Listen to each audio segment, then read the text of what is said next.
how to upgrade to premium on Spotify app. Hey everyone, welcome back to our channel. In today's video we're going to learn how we can upgrade to Spotify premium on Spotify app, so make sure to watch the video till the end.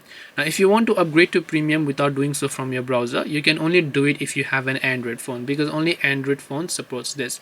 If you're using on iPhone, there is no way you can actually subscribe to premium using the app, so you have to use your browser regardless of everything. As for Android users, open up the Spotify app and then make sure that you're signed into the account. And if you look here from the bottom right, you'll find the premium tab. Make sure to tap the premium option there. Then here you'll find get premium. Tap on the get premium option, and as you have done that, you can subscribe using a Google Play card or maybe using a Spotify card itself. Then you can tap and continue with Spotify. You can enter your Visa or American Express or PayPal account details to subscribe to Spotify premium via the app, but this only works on Android. Unfortunately for iOS users, as I said, you have to do so from your browser.